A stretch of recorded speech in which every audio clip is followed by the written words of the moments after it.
Top priority of the governor's budget is workforce development. There will be companion bills to those bills in the House. That's how it generally occurs, where a representative will introduce the bill in the House, we'll introduce the bill in the Senate, and we'll work together to form the bipartisan coalitions that we're going to need to get a bill signed by the governor. But yeah, we're going to continue to work and introduce bills on workforce development.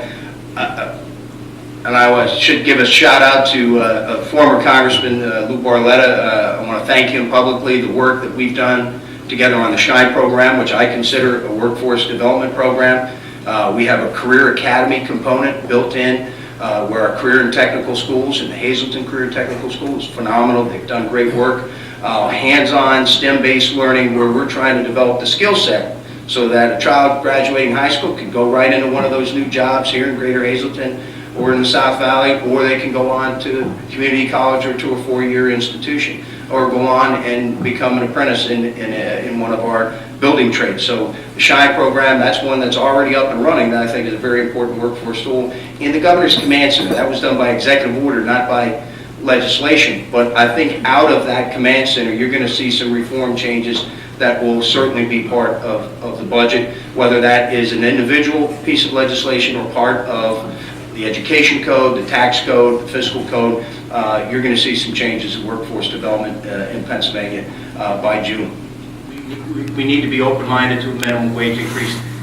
They may not be sold on $12. There may be a number at $10 or $9.50. There's some bills that have been introduced on that, but I do think we need to increase the minimum wage. But as I said earlier, what I love that's seeing happening all over northeastern Pennsylvania, that entry point wage is going up because the competition for the workforce is driving up that wage. I tend to like when the free market drives that wage, but clearly it's been a decade since Pennsylvania has raised the minimum wage. We have to entertain the thought. What the right number is, that's what we're going to work on over the next few months. That should continue all the way to Wilkes-Barre. That we need to have 3 lanes all the way through the entire 81 corridor. But the Hyperloop, and that was an idea advanced by my colleague over in the House, Aaron Copper, in the study that's going to be coming out, northeastern Pennsylvania, it's my understanding, will be included in that study. We certainly want to have a seat at the table about any improvement to our transportation network, whether it's on passenger or freight. Any more questions? One final rebuttal, Jim? Anything? On that point,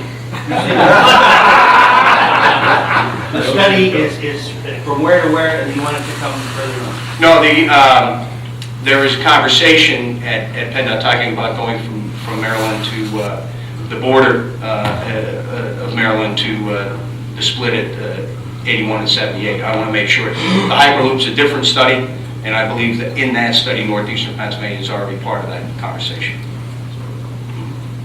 Well, thank you very much. Again, Greater Hazleton Chamber of Commerce, you do a wonderful job, Mary and Terry. Thank you very much for your kindness and support. Thank you very much.